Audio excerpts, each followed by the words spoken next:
Hello guys, magandang tanghali sa inyong lahat, hapon o gabi. For today's video guys ay magluto taog tinulang isda at piniritong isda. Panoorin nyo na lang ang video guys. At shout out na rin sa ating new subscriber, new followers, solid supporters. At ito na pala guys ang ating isda. Ayan, yan lang ang panakot natin guys, oricados. Ayun, as you can see naman, at nagpabukal na tayo ng tubig sa isang kaserola.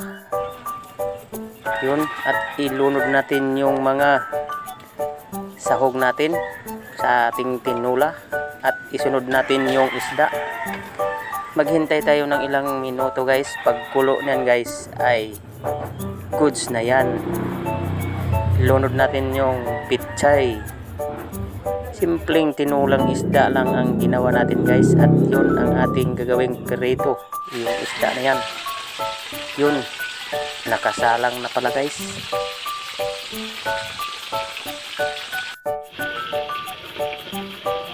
At ito na guys. Magsimula na tayong magpinsing-pinsing sa ating kalaha. Dahil tumatalsik yung mantika.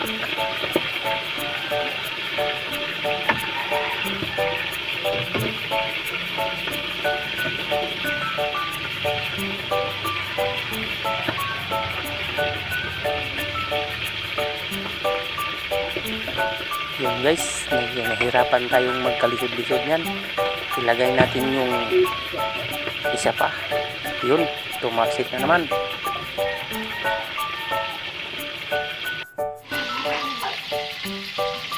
Dito ay simulan na nating baligtarin. Ayan, malayo lang tayo yan guys dahil tumalsik yung mantika. Mahirap kalaban pala guys yung kawali na may mantika. Parang pinuputukan ka ng baril.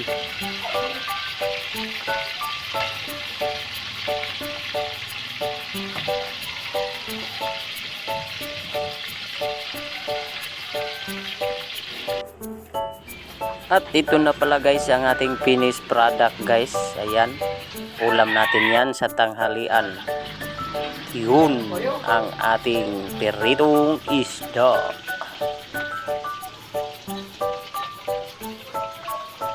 So guys, samahan niyo kong kumain ng tanghalian. At mayroon pala tayong guys yung ulam kaninang umaga guys, natira, tsaka tinula. Mayroon din tayong bulad, tuyo. Yun, kain po. Salamat sa panonood. God bless sa inyong lahat.